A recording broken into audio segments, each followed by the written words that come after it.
So my three keys, I decided the past couple of weeks that I was going to go away from doing my own. And I was just going to get them from someone that was a lot smarter than me. So this week it is you.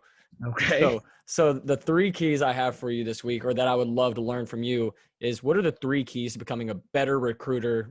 Yeah, I think first and foremost, it's 100% about relationships, and that's not necessarily just with the kid.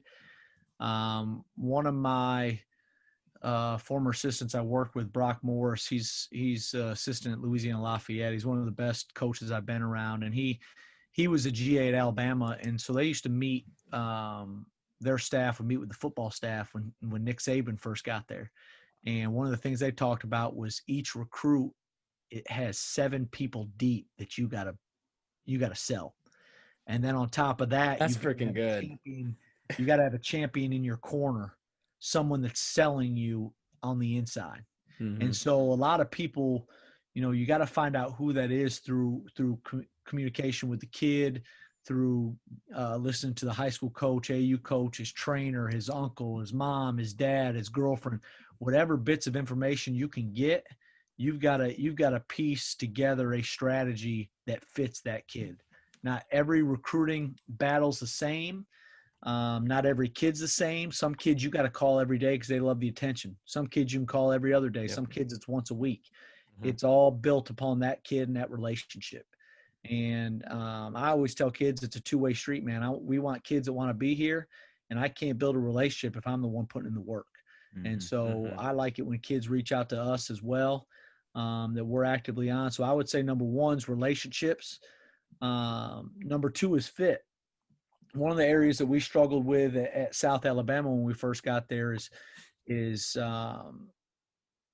we were trying to sign the best kid and not the best fit for my boss. And so at the end of the day, it's not the best player that Nate can bring to the table. It's the best player that Bubba can coach. Mm-hmm. Wow. At the end of the day, it's more about fit than it is anything. And I'm going to interrupt you for a second. Even at the D2 level, it's more than just who they can coach. It's money too. Yeah. I mean, it's crazy because, it's like you're playing chess with money. You got to be able to have guys that are high academic or that can fit this place, or maybe you're closer to you so they can get a little more money. It's a chess game for sure. Yeah. And by fit too, it's school, because, Yes. at a place like Lee, you've got chapel twice a week. Mm-hmm. And one Sunday a month you got to go. So it's you got to get the right fit, because if they can't function at that school, then they're never going to reach their potential, and it's going to be a bad reflection on the program. So I would say number one is relationships, number two is fit, and then number three, you got to have a short memory. And what I mean by that is you look at, there's Hall of Fame baseball players that bat 300.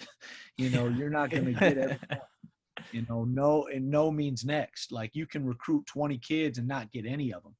And I'll add another part to that a lot of it's timing as well. You could recruit a kid for 2 years and another school come in and sign the kid in a week just because it's something new.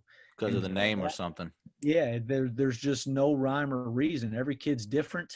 Mm-hmm. At the end of the day, you gotta look yourself in the mirror at the end and say that you cover your bases relationship wise, you covered your base fit wise, and if the kid says no, then hey, best of luck and move on to the next one.